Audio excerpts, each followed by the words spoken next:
मैं पढ़ा तो मैंने कहता मैं पढ़ा, मुझसे कोई नहीं पढ़ा। तो झट से उसे साफ निकल जाता है, साफ कहता है मैं पढ़ा। तो महादेव जी बोले, जटेश्वर शंकरनाथ भोलेनाथ बैठे हुए थे, तो साहब से कहते तू काहे का बड़ा रे? तो मेरे गले में पड़ा। तो भोलेनाथ के कहते तो भोलेनाथ का अभिमान होता है, वो तो स्वयं है, मगर अभिमान कोई बड़े नहीं है, अभिमान तो हर किसी को ही जाता है। तो हिमालय कहता है माफ कीजिए, और शंकर भोलेनाथ कहते मैं बड़ा।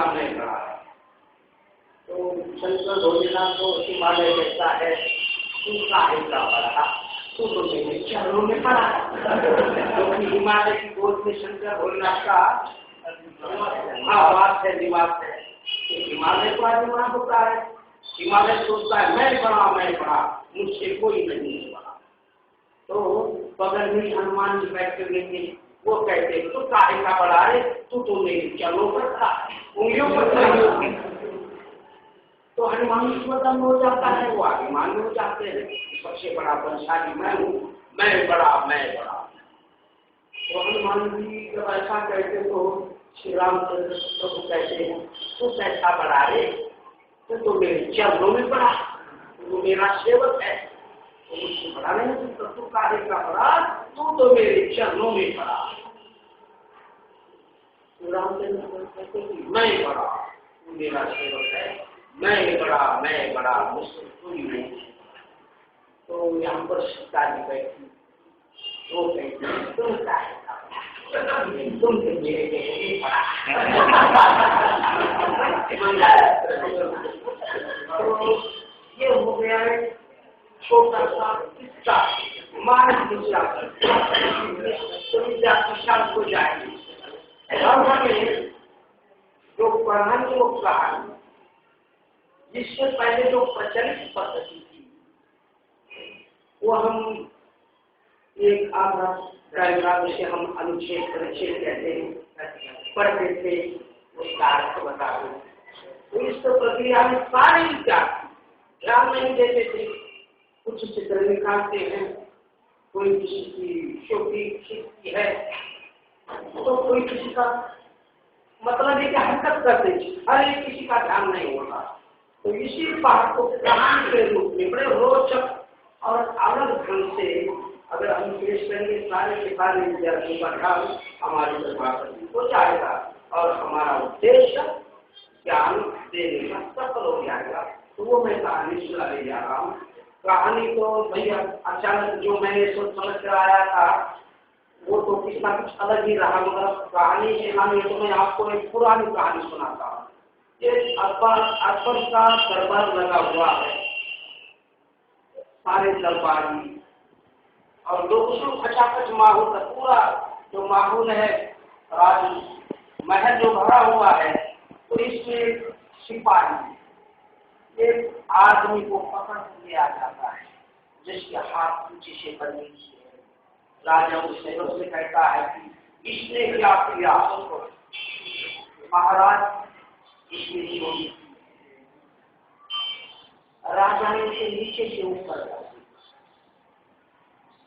तो राजा ने उसे दंडित नहीं किया, कोमल स्वर में समझाया, बेटा तुमने चोरी की है, ऐसा कार्य करना तुम्हें शोभा नहीं देता, ऐसी भूल मत जाओ। तो चला गया। फिर दूसरा सिपाही दूसरे लड़के को पकड़ कर जगह पर ले आया। इसने क्या किया? महाराज इसने भी चोरी की। राजा ने उसे भी नीचे से ऊपर तक देखा और उसे गालियां दी, अर्चना की, शर्म नहीं आती, हो काम करने नहीं आता, अरे ऐसे काम देना काट के दुश्मन आपके निकल जाओ मेरे सामने से। दो चार घर की गालियां सुना दी। वो भी बेचारा चलता बना के दूसरा सेवक उसने जातियां की बात है, महाराज ने भी चोरी की है। फिर राजा ने उसे गाती गदोदन किया, उसे पूरी तरह से पल भर में ही पकड़ा और ये तमाचा लगा दिया उसके बाद। निकल जाओ मेरे सामने से। मुंह काला कर।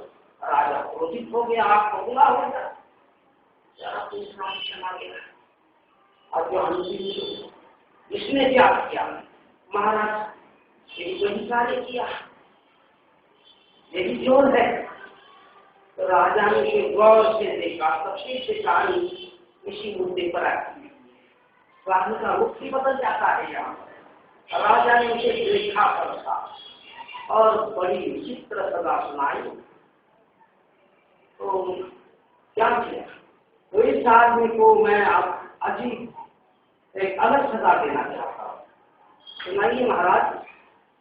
भाई उसे गड्ढे पर बिठाओ, उसका सर मुंडवाओ, उसके चेहरे पर काली पोत दो, इसके गले में जूतों की माला पहनाओ, गड्ढे पर उल्टा बिठाओ और सारे नदी में इसका जुलूस निकलवाओ और हुक्म की तामीर हो। हुक्म पूरी नहीं करनी चाहिए। जाओ। जब भक्तों समाज पहुंच गया, उसमें आप जैसे कई लोग थे, सारे लोग आपस में गुफ्तगू कर रहे हैं। चोर है।